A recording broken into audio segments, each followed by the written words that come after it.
115 subscribers. Yeah, baby. Oh my gosh. Just got an email from YouTube. Thank you, YouTube, for your email. You are running a little bit behind right now because it just said congratulations on your 100. And I found out 2 days ago. but I'm very grateful of that lovely email. And I'm sure that all the people on YouTube right now, all of the staff are probably going through all the things that everyone else is going through in their offices, working from home, all of that kind of stuff. Either that or they were just having to ramp it up because everyone like me are making YouTube channels. So at least some of us are in business right now, which is great. So just received a bit of news this morning. It was a little bit unsettling, but also not unpredicted, and having had a few glasses of wine last night and then a very strong coffee this morning, it almost feels like I've done a day's work even though I haven't actually physically done any work. And that's, I don't know about you, but that's how it feels right now. I know some of you are working as well as looking after children, as well as looking after your husbands or your wives, as well as all the other things you're trying to juggle. But maybe you're a key worker and you're having to get out and ramp up every day to going out to work. I was in Marks and Spencer's yesterday, and it was actually really quiet in there, but all the staff are wearing these like shields over their faces, not like masks like that, but shields. And I thought, okay, well, at least Marks and Spencer's are doing something for their staff. But actually the staff look like the police, I was going to say terrorist police, but the police that are on the front line where you see where they've got their shields and everything. Apologies, can't think of the name. I've had a long day. But that riot police, there we go. They've got the riot police outfit on, and my mind, I could be freaked the hell out by that. My mind goes to can go easily to the lightest places in my imagination, but it can easily go to the darkest places as well. So seeing that is really freaky for the human brain to acknowledge and take in on board. That's why I never watch horror films or anything like too psychological, because I can really be there in those places, and I don't need to be there. So what did my brain do? My brain put all of those people that are working there in a Janet Jackson video. Because that's the kind of thing, or a Beyonce video, because or a Jay-Z video, because there's a brilliant one, No Church in the Wild, with these incredible these guys, and this is Jay-Z. There's like petrol bombs going, and I've got kind of like that kind of imagination that to try and make it into like a positive, some sort of positive spin, or some sort of recreation of something that I've seen on television rather than the actual reality that's in front of me. I'm imagining, again with this imagination, that everyone is feeling the same right now, that we're trying to process all of these things that are going on, therefore we're just reacting to things slower, and then also all of the weaknesses come out, and all of the negativity can come out, and all of those things. So I thought, with all of this kind of craziness that's gone on today, this morning, or is it, it's craziness again, it's more mental craziness than actual physical craziness. Again, like the body, I'm feeling like fight or flight really in these moments. You want to be running and you want to be exercising it all out of you, or doing something to make things better. Like for instance, with 9/11, when that happened, I remembered exactly where I was. I was working for Wish You Were Here, the travel program. I was looking after Judith Chalmers.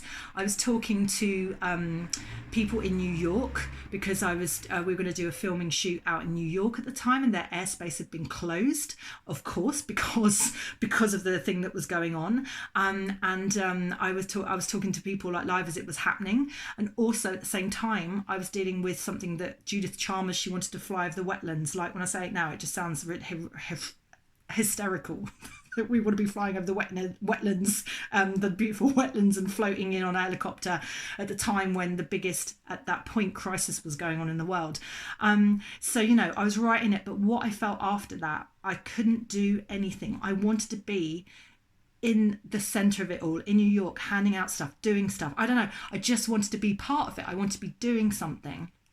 And I couldn't. And then that that just made me go into overdrive. And I just remember after that, I no longer wanted to work in television. That was that, like, the turning point for me of like, I didn't want to carry on. It just didn't mean anything to me anymore. It just didn't, everything about the crisis that was going on at that time, that meant absolutely everything. The world was being pulled out from under our feet. So this is a similar kind of feeling, and I'm imagining a similar kind of feeling for people right now. And I've been there. I've had things physically pulled out from under my feet. I've lost a home I've lived in. I've lived with nothing. Again, I don't have much around me right now, as you know. So I'm kind of used to that. I'm kind of used to that feeling. I've worked with people who are refugees, and the most amazing people that I want to be surrounded by, because of their toughness and their resilience of what they've gone through. And I front faced with that when we had the fire 2 years ago. Again, forgive me, because it's the fog. It's the COVID-19 fog. The brain, like, my brain isn't working quite as fast for facts. I'm going to say the Grenfell Tower. Is that right? The Tower fire and those people. It's a similar kind of thing. I worked with some of the families afterwards. So like front facing those things. I'm there. I'm not there in the way of like I was saying in New York. I wanted to be there, kind of helping out. I don't think I could have handled that. All of the key workers that we have right now who are working on these things. Oh my God, the places that they've got to go to actually keep themselves sane and normal. This is really showing a test of how they can cope with those things. Oh my God, at the end of this, we're going to have to hold these people and pick them up, and just because they are holding us right now. They are holding us. Sorry, this is actually getting me even more emotional, but it's like, it's just, we've got to give back. We have to give, we have to trust, and we have to love. And I am in a good place. I'm in a good place. And I'm lucky, and I've got warmth, and I went to Marks and Spencer's and they had chocolate and they had Prosecco. We have all of these things. We have all these amazing things around us here in London, and we can get what we need, and we can get even more than what we need. And that's bloody great. We're so lucky to have that. My friend Victor, I've lived in Ecuador, and I've seen the poverty, not everywhere, but I've seen all sides of Ecuador. I travelled all over, and I lived there for 3 months. And in Guayaquil right now, they have nothing. They have nothing. So I've been talking to my friend Victor, who I know very well, used to be a church elder, and works closely with the community, and he's like giving supplies out at the moment, and he's going to set up something on Facebook, or I've asked him to, so that then I can share, because then it's easier not to have any fees if I'm sending money to him, if he does it, and then I can get it out there too. So there's all this stuff going on right now, all of this stuff going on in my head, in our heads, alongside everything that's actually really, really happening. So with all of that said in mind, I was just thinking, okay, let's kick in here. What can we do to just calm ourselves down, apart from not drinking coffee, which I do fully recommend? Like, no caffeine. Like, people think caffeine gets you through, but I think that caffeine can really get everything heightened, and cut it out. If you're feeling any anxiety, get rid of the caffeine first. It's so super simple. You might get withdrawals, but there's time right now to not have to be around your colleagues and get a bit snarky because you're not drinking caffeine. Just take it slowly, but I just totally recommend that. But my main thing, what kicked in for me, was suddenly writing down the things that I trust. So this is my big message. This is my message today, is like, what do you trust? And I thought, okay, what do I who do I trust in all of this? And I thought, well, actually, you know what? I have no reason other than to trust everything right now. And I mean everything.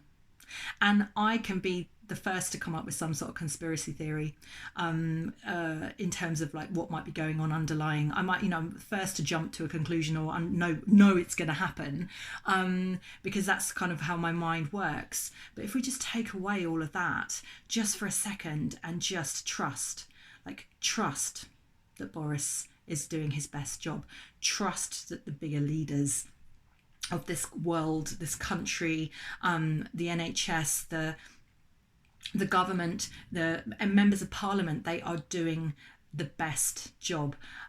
Trust that your friends and family are in full support of everything that you do and full support of everything going on right now. Trust the binmen are doing the best job. Trust the shopkeepers. Trust absolutely everyone around you. And in all of this, at the end of the day, trust yourself. So I wrote this list out. I'm not going to read it out because it's my personal list. In fact, I can't read it out because it's on my phone. But I just did this meditation where I trust that whoever it is, name Boris Johnson, is doing the best he can do. I trust that the head of the NHS is doing the best they can do. I trust that the leader of WHO is doing the best. I'm sorry, I don't know. I don't follow politics deeply enough, and also can't remember names, and I don't want to get it wrong because that's not my style. But I trust that person, those people, are doing the best they can do. I trust that the shopkeeper is cleaning the products before she gives them out. I trust that the delivery people, don't have COVID-19. I trust that everyone around me is doing the best they can do.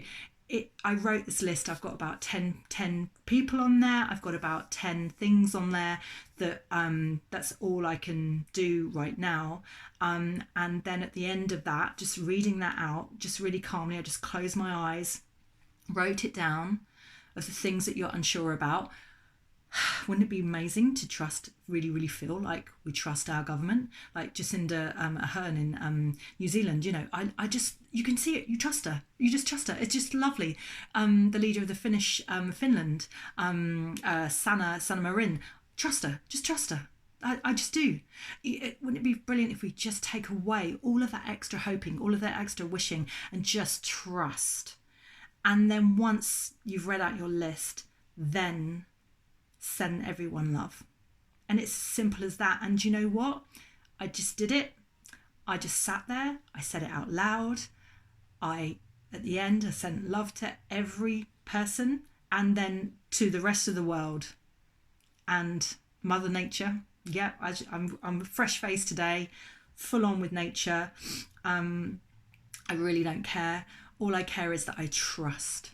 And that really is, with everything going on right now, is the only thing that I think we can do. So I'm sending trust. I'm trusting you're watching this. I'm sending love. I'm sending peace. I'm sending calmness. And most of all, which I've already said, I'm sending love.